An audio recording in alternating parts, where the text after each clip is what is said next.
ناظرین اکرام، corona vaccine اور اس کے بارے میں پھیلائی گئی افواہیں، خدشات اور پروپیگنڈا،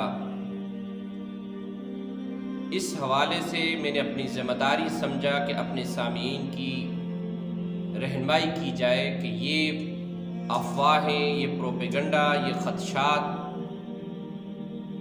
یہ ہمارے مزاج کا حصہ ہے۔ کبھی بھی کوئی بھی معاملہ ہو، ہم اسے ہمیشہ شک کی نگاہ سے دیکھتے ہیں، وہ ہمارے حق میں ہو یا ہماری مخالفت میں ہو۔ ہم جب بچپن میں تھے تو اس وقت پولیو کے قطرے پلائے جاتے تھے،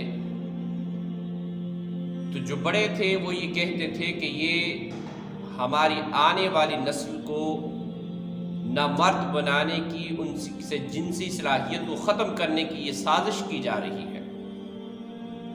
لیکن حکومت کا آرڈر تھا، پلانے ہوتے تھے، ہم اسکولوں کے اندر پیتے تھے۔ لیکن آج بحمد اللہ تعالی ہم جب اپنے آپ کو دیکھتے ہیں تو ہمارے اندر اس طرح کا کوئی عیب اور کوئی نقصان نہیں ہے۔ جنہوں نے پیے تھے آج ان کے 10 12 بچے آج کے اس دور میں موجود ہیں۔ اللہ نے ان کو اس کی صلاحیت دی۔ تو اس طرح سے کہ یہ ہمارے خلاف سازش ہے، کوئی اس کے اوپر مقناطیس لگا کر چیک کر رہا ہے کہ دیکھو یہ چپ کر رہا ہے، کوئی کہتا ہے جی بلب روشن ہو رہا ہے، کوئی کہتا ہے، کوئی کہتا ہے۔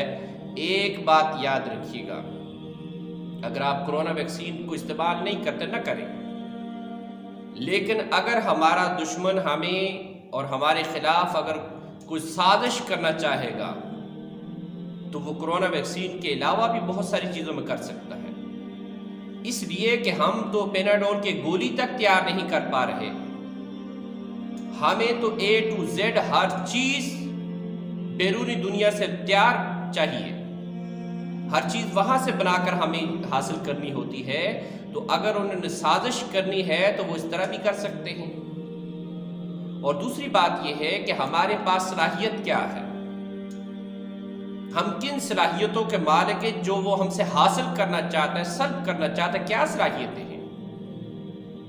کیا ہم بہت بڑے مومن ہیں؟ کیا بہت بڑے مجاہد ہیں؟ اگر ہم غیرت مند ہوتے، مومن ہوتے، مجاہد ہوتے تو آج فلسطینی بے آسرا اور بے سہارا اور بے یار و مددگار نہ ہوتے، وہ تباہی اور بربادی کا سامنا نہ کرنا پڑتا ان کو۔ اور اگر ہمارے ایمان کا لیول اتنا ہی ہائی پروفائل ہوتا تو آج کشمیر کے مسلمان ہم سے مایوس ہو کر بے آسرا اور بے مددگار جو ہے وہ چیختے چلاتے اور اس سے پامال نہ کرتے۔ ہمارے پاس کیا ہے؟ تو اس لیے یہ بات یاد رکھیے گا کہ ہمارے خلاف کسی کو سازش کرنے کی ضرورت نہیں ہے۔ ہماری دورنگی خود ہمارا بہت بڑا دشمن ہے۔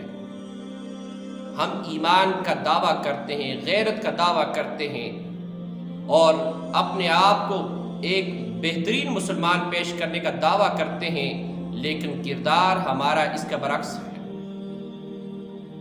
جس دن ہم اپنے اندر یہ صلاحیت پیدا کر لیں کہ ہمیں بیرونی دنیا سے کسی چیز کو استعمال نہیں کرنا، پھر ہمیں خود تیار کرنی ہوگی، ہمیں خود محنت کرنا پڑے گی، خود تگدو کرنا پڑے گی۔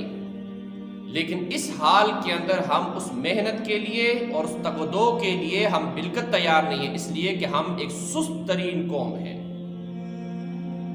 ہم ہر چیز کو تیار چاہتے ہیں، تو جب تیار ہے تو پھر اعتماد رکھیں، پھر اللہ کے اوپر بھروسہ رکھیں، پھر اللہ کے اوپر ایمان رکھیں اور اس بات کے اوپر پختہ ہو جائیں کہ زندگی اور موت دینے والی ذات میرے رب کی ذات ہے۔ اگر وہ زندگی دے گا تو دنیا کی کوئی طاقت ہمیں ختم نہیں کر سکتی، اور اگر وہ موت دینا چاہے گا تو کوئی چیز بہانہ بن جائے گی، خواہ وہ پانی کے گھونٹ گلے میں پھنس کر ہی کیوں نہ ہو۔ تو اس لیے ہمیں یہ اعتماد کرنا ہوگا